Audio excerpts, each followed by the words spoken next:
నమస్తే, welcome to social post. నేను మీ మాధురి. ఈరోజు మనతో పాటు ఉన్నారు విజ్ఞానం వెబ్సైట్ వ్యవస్థాపకులు శ్రీనివాస్ వర్జవ్ గారు. నమస్తే.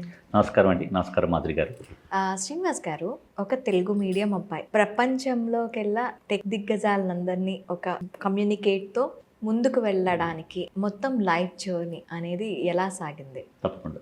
శ్రీ గురుభ్యో నమః. హరి ఓం. సో ఇదంతా ప్రయాణం చాలా దశల వారీగా జరిగిందండి. మొదటి అడుగు అనేది అక్కడ 10th క్లాస్ నుంచి ఇంటర్మీడియట్కి వెళ్ళేటప్పుడు అది ఒకసారి ఫస్ట్ అడుగు. ఎందుకంటే 10th క్లాస్ వరకు ప్రయాణం అదే ఒకటే మూసలో ఆ తెలుగు మీడియంలోనే అలాగే జరిగింది. కానీ 10th క్లాస్ నుంచి ఇంటర్మీడియట్కి వచ్చేసరికి సడన్గా ఈ మ్యాథ్స్, ఫిజిక్స్, కెమిస్ట్రీ అన్నీ ఇంగ్లీష్లో చదవాల్సి వచ్చేది. ఫర్ ఎగ్జాంపుల్ మ్యాథ్స్లో మేము వృత్తాకారం, చతురస్రం అలా నేర్చుకున్నది. ఇప్పుడు దానికి సడన్గా దానికి ఇంగ్లీష్ పదాలు సర్కిల్, రెక్టాంగిల్, స్క్వేర్, ట్రయాంగిల్ అని. సో అవన్నీ పర్యాయ పదాలు అవి నేర్చుకున్నాము. కానీ ఇంకా వేరే ఇవన్నీ లోపల ఇప్పుడు ఫిజిక్స్ కాన్సెప్ట్స్ ఉన్నాయనుకోండి, అన్ని గురుత్వాకర్షణ శక్తి, దానికి ఇప్పుడు ఓకే గ్రావిటేషనల్ పవర్. సో ఇలాగా అన్ని ప్రతిదీ నేర్చుకునేదానికి టైం పట్టింది. ఫస్ట్ ఏడాది చాలా కష్టం, సెకండ్ ఏడాది మెల్లిగా.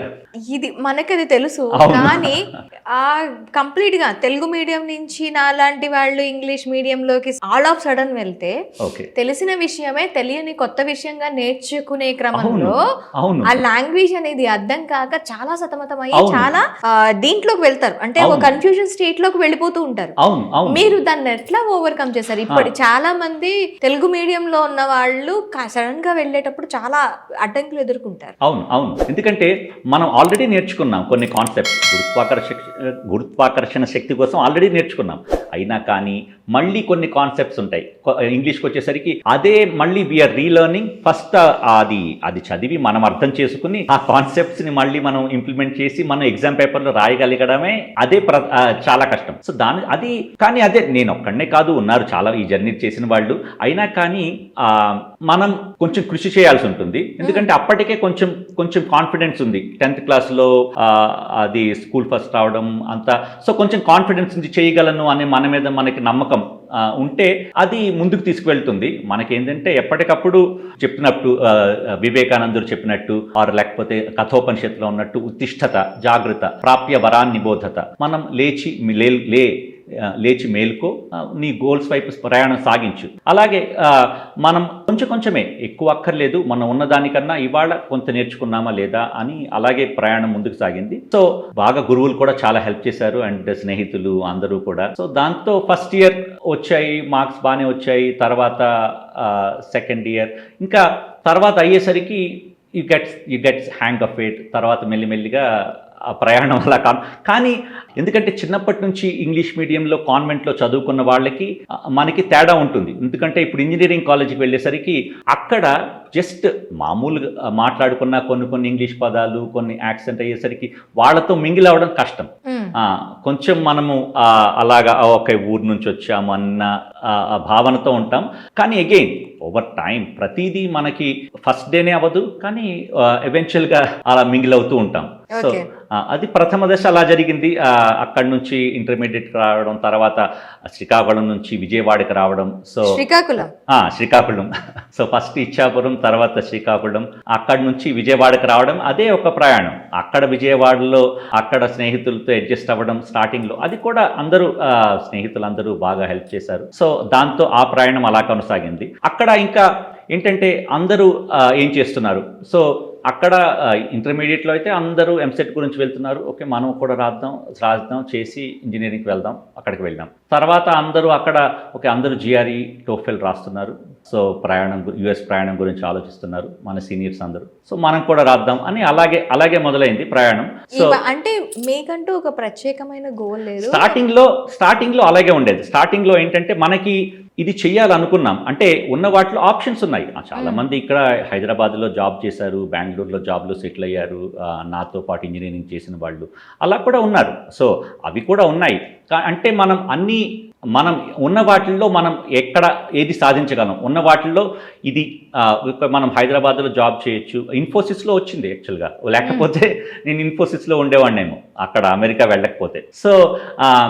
సో అదే ఆల్టర్నేట్ లైఫ్స్. కానీ లక్కీగా అక్కడ అమెరికాలో టీచింగ్ అసిస్టెంట్షిప్ రావడంతో అప్పుడు ఆర్థికంగా కూడా కొంచెం సహాయం వచ్చింది. లేకపోతే అది ఆ ట్యూషన్ ఫీస్ అవన్నీ చాలా చాలా ఎక్స్పెన్సివ్ అయ్యేవి. సో ఆర్థికంగా అది రావడం వలన అమెరికా వెళ్ళగలిగాం.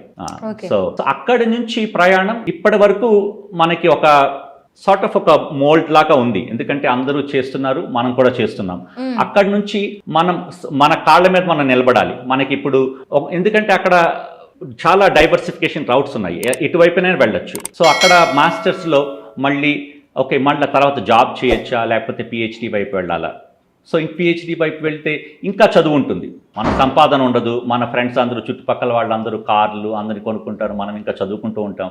సో ఇవన్నీ చాయిసెస్. అది మన సొంత ఆలోచనే. ఎందుకంటే ఇప్పుడు పేరెంట్స్ నుంచి ప్రెషర్, ఏదైనా సంపాదించాలి అలా ప్రెషర్ ఉంటే అది వేరే విషయం. కానీ అలా లేనప్పుడు చదువుకోవడం అనేది ఇంట్రెస్ట్ ఉంటే వీ కెన్ కంటిన్యూ అని నాకు అలా అనిపించింది. అందుకని మాస్టర్స్ తర్వాత పిహెచ్డికి వెళ్ళడం.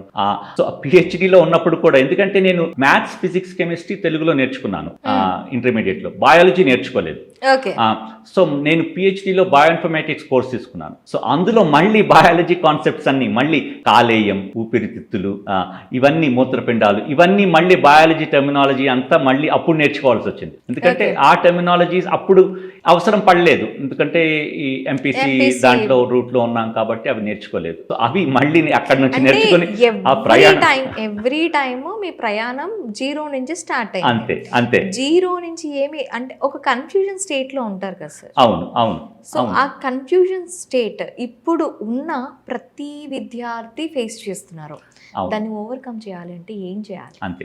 సో మనం కంప్లీట్ గా జీరో నుంచి స్టార్ట్ చేయాలి అంటే మన మీద మనకి నమ్మకం ఉండాలి. మనం ఎక్కడైనా సెషన్స్ వైజ్ గా 10th నుంచి ఇంటర్ కి వెళ్ళేటప్పుడు, మళ్ళీ బీటెక్ అయిపోయిన తర్వాత ఇప్పుడు వాళ్ళకి ఏమవుతుంది అంటే ఫస్ట్ క్లాస్ నుంచి సెకండ్ క్లాస్ కి వెళ్తే సెకండ్ క్లాస్ లో నుంచి కూడా జీరో, థర్డ్ క్లాస్ నుంచి జీరో, ఫోర్త్ క్లాస్ నుంచి జీరో, ప్రతి క్లాస్ లో కూడా వాళ్ళు జీరో నుంచి స్టార్ట్ చేయాలి. అదే ఎడ్యుకేషన్ సిస్టమ్ కూడా ఇంప్రూవ్ అవ్వాలి. ఎందుకంటే చిన్నప్పుడు up to 5th class, even 10th class వరకు, 7th క్లాస్ వరకు కూడా ఆడుతూ పాడుతూ అవ్వాలి. ఎందుకంటే మనకి పిల్లలకి ఫ్రీ టైం ఉండాలి, వాళ్ళు బోర్ అవ్వాలి. They have to get bored and then ఫోన్లు అవి వాడకుండా వాళ్ళు they have to invent their own games. వాళ్ళకి సొంతగా ఆటలు నేర్చుకుని వాళ్ళు ఆడుకునేలాగా ఉంటే వాళ్ళ క్రియేటివిటీ పెరుగుతుంది చిన్నప్పటి నుంచి. అది తర్వాత వాళ్ళ మీద వాళ్ళకి నమ్మకం పెరుగుతుంది. ఇది ఏదైనా ఆటల్లో కానీ చదువులో కానీ ఏదో రకంగా వాళ్ళు చిన్నప్పుడే చిన్న విజయాలు, అవి పెద్ద అక్కర్లేదు, చిన్నవే, అది వాళ్ళ మీద నమ్మకం కలిగించాలి. తల్లిదండ్రులు కూడా వాళ్ళని ఆ ఆటల్లో కానీ ఏదైనా ఆర్ట్స్ కూడా చాలా ఇంపార్టెంట్. ఇప్పుడు అందరూ వదిలేస్తున్నారు. ఇప్పుడు మొదలవుతోంది మెల్లిమెల్లిగా. మన శాస్త్రీయ సంగీతం కానీ, నృత్యం కానీ, భరతనాట్యం కానీ, కూచిపూడి కానీ, అవి ఆసక్తి ఈ మధ్య పెరుగుతోంది. కానీ మనం చదివే మళ్ళీ పెరుగుతోంది. ఎందుకంటే అవేర్నెస్ పెరిగింది. ఒరిజినల్గా మనకి ఈ విభజన జరగక ముందు చెన్నపట్నం అంతా ఆంధ్రప్రదేశ్లోనే కలిసి ఉండేది కాబట్టి అదంతా కలిసి అందరూ నేర్చుకునేవారు. త్యాగరాజు కూడా చెన్నపట్నం, ఆ చుట్టుపక్కల నుంచి ఆ తెలుగులోనే ఉన్నాయి అన్ని కీర్తనలు. అది విభజన జరిగేసరికి ఆ సంస్కృతి అంతా అక్కడ వదిలేసాం. సో ఆ శాస్త్రీయ సంగీతం, ఆ నృత్యం అంతా అక్కడ వదిలేసి మనం ఇక్కడ రావడం వల్ల అది మళ్ళీ పికప్ చేస్తున్నాం. బట్ ఏదైనా కానీ ఇది ఆర్ట్స్లో ఉండడం కూడా ఉపయోగపడుతుంది. ఎందుకంటే మనకి ఏది నేర్చుకున్నాం, ఆ చిన్న పర్ఫార్మెన్స్ ఇచ్చాం, సో మనలో మనకి అది కాన్ఫిడెన్స్ బిల్డ్ చేస్తుంది.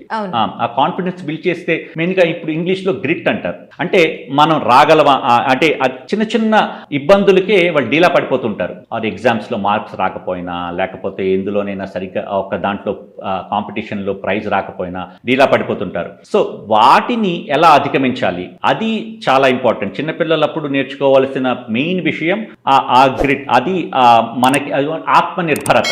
ఇప్పుడు ఆత్మనిర్భర్ భారత్ అంటారు కదా, అది ప్రజలలో కూడా ఉండాలి.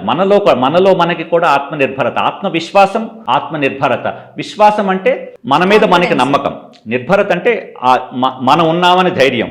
అంటే ఎవరు అక్కర్లేదు, అంటే మన కాళ్ళ మీద మనం నిలబడగలం అన్న ధైర్యం. సో అది ఇప్పుడు మనం వేరే ఊళ్ళలో వదిలేసినా కానీ అక్కడ మనం నేర్చుకోగలం. ఆ కొత్త ఊరికి వెళ్ళి వదిలేస్తే మనం, ఎందుకంటే సొంత ఊళ్ళో అంటే మనకి అందరూ హెల్ప్ చేయడానికి ఉంటారు, ఏది అవసరం వచ్చినా ఏదొచ్చినా చేయడానికి ఉంటారు. కొత్త ఊరు వెళ్తే ఎవరు తెలియదు మనకి. సో అక్కడ అన్ని నేర్చుకోవాలి. సో అక్కడ అలాంటి ప్రదేశాల్లో కూడా వాళ్ళకి అవకాశం ఇవ్వాలి పేరెంట్స్ కూడా. అంటే చిన్నప్పటి నుంచి అన్ని కంట్రోల్ చేస్తే, వాళ్ళకి అన్ని అడిగిందన్నీ ఇస్తుంటే, అది వాళ్ళకి కొత్త వాటిల్లో ఎలా చేయాలో వాళ్ళకి తెలియదు. ఎప్పుడు ఫెయిల్యూర్ని ఫేస్ చేయలేదు. ఫేస్ చేయకపోతే తర్వాత కష్టం వస్తుంది. అది చిన్నప్పుడే ఆ ఫెయిల్యూర్స్ అనేవి చిన్నప్పుడే ఎదుర్కొంటే ఫ్యూచర్లో ఎదుర్కోవడానికి ఈజీ అవుతుంది. అందుకని మీ లైఫ్లో మీకున్న బెస్ట్ ఫెయిల్యూర్ ఏంటి?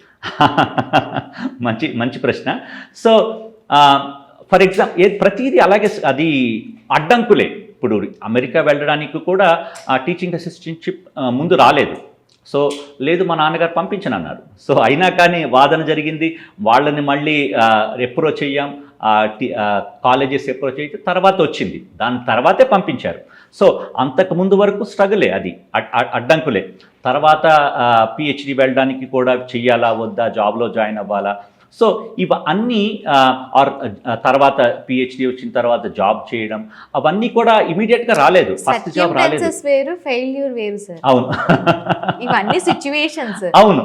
కానీ మీరు నిలబడటానికి కానీ మీకు తోడ్పాటునిచ్చిన ఫెయిల్యూర్ ఏంటి? Every person learn from the failure అంతే. సో ఆ ఫెయిల్యూర్ ఏంటి? మీరు నేర్చుకొని నిలబడగలిగే ఒక సత్తా చాటిన ఫెయిల్యూర్ ఏంటి? సో చిన్నప్పుడు నాకు 7th క్లాస్లో అనుకుంటాను, 7th క్లాస్లో అయిపోయాయి. మార్క్స్ వచ్చిన తర్వాత మా నాన్నగారిని పబ్లిక్ ఎగ్జామ్స్ 7th క్లాస్లో. అప్పుడు మార్క్స్ అంత బాగా రాలేదు. సైకిల్ కొనమని అడిగాను. సైకిల్ కొనమని అంటే లేదు, నీకేం రాలేదు, ఇప్పుడేం కొంటాను, తర్వాత అంటే నేను ఆల్రెడీ తినడం 2 రోజులు మానేశాను. మా నాన్నగారు పట్టించుకోలేదు. నేనే మళ్ళీ తినేసి మొదలెట్టాను. సో అర్థమైంది, ఓకే ఏదైనా చేయాలంటే సైకిల్ కావాలంటే 10th క్లాస్ బాగా మార్క్స్ రావాలి. అప్పుడు ఆ 3 ఏళ్ళు అలాగా దాని మీదే ఆలోచన. ఓకే సైకిల్ కావాలి అని. సో అది మనం అడిగింది వెంటనే ఇచ్చేస్తే దాని వాల్యూ తెలిసేది కాదు అప్పుడు. సో ఆ రకంగా 7th క్లాస్ మార్క్స్ రాకపోయినా కానీ అలాగా కష్టపడుతూ తర్వాత మా మామయ్య ఉన్నాడు. 10th క్లాస్ టైంకి పరీక్షల ముందు వచ్చి మామయ్య నీ వాచ్ చాలా బాగుంది అంటే, ఓకే తీసుకోరా, నీకు వెళ్ళిపోయే ముందు వాచ్ తీసి ఇచ్చేసాడు. అదే నీకు వస్తారా 10th క్లాస్లో మార్క్, నీ మీద నాకు నమ్మకం ఉంది, తీసుకో, ఇదే ముందే ఇచ్చేస్తున్నాను నీకు గిఫ్ట్ అని, ముందే ఇచ్చేస్తున్నాను గిఫ్ట్ అని. ఇలాగా మనం ప్రోత్సహించాం. సో పిల్లల్ని ప్రోత్సహించడం అంటే వాళ్ళ మీద మనకి, ఎందుకంటే కర్మణి ఏవ అధికారః అస్తి మా ఫలేషు కదాచన, ఫలితం అనేది తర్వాత వస్తుంది. కానీ మనకి ముందు మన కర్మ చేస్తున్నామా లేదా, అదే కదా. కర్మ చేస్తే చాలు, మార్కులు రావచ్చు రాకపోవచ్చు, అది నీ చేతుల్లో లేదు. మన వంతు మన కృషి చేశామా లేదా, మన 100%. వేరే వాళ్ళు కాంపిటీషన్ కాదు, మన best version of your self is the competition. అంతే కదా. ఇప్పుడు వేరే వాళ్ళతో కంపేర్ చేసుకుంటే వాళ్ళ ప్రయాణం వేరేలా ఉంటుంది. మనం వాళ్ళు ముందుకు వెళ్ళొచ్చు, ఒక్కొక్కళ్ళ స్పీడ్ అంతా వేరేలా ఉంటుంది. వాళ్ళు ఫాస్ట్గా వెళ్తారు. స్టార్టింగ్లోనే హైట్ కూడా ఉంటుంది. మా వాడు ఉండేవాడు, మా అబ్బాయి 6th క్లాస్ వాడు ఆల్రెడీ ఇంత ఉండేవాడు, మిగతా వాళ్ళ ఫ్రెండ్స్ అందరూ ఇంతే ఉన్నారు. వాడు తర్వాత 8th క్లాస్కి వచ్చేసరికి వాళ్ళు ఇంత అయ్యారు, వీడు ఇంతే ఉన్నాడు. అయినా ఎవరి శరీర ధోరణి వాళ్ళది, ఎవరి స్పీడ్ వాళ్ళది, వాళ్ళు పెరుగుతారు. వాళ్ళు ఒకే పొట్టిగా ఉన్నాం అనుకున్నారు, వాళ్ళు ఇంకా పొడిగయ్యారు. అది మన చేతుల్లో లేదు. వేరే వాళ్ళతో కంపేర్ చేసుకున్నా మనం ఏమి చేయలేము. కానీ మనతో మనము ఇది చేసుంటే ఎలా ఉండేది, ఆ మనిషి మనమే, కానీ ఇది ఇంత బెస్ట్గా చేసుంటే ఎలా ఉండేవాళ్ళం, ఆ కాంపిటీషన్ ఉంటే అది హెల్దీ కాంపిటీషన్. వేరే వాళ్ళతో కాంపిటీషన్ ఉంటే అది మన చేతుల్లో లేదు, వాళ్ళు ఎలా చేస్తారనేది. కానీ మన కృషి మనం చేశామా లేదా, అది చేస్తే ఆ ఫలితం అనేది దేవుడి మీద ఆధారపడి ఉంటుంది. అది మనం వదిలేయాలి. అంతే. నమస్కారం.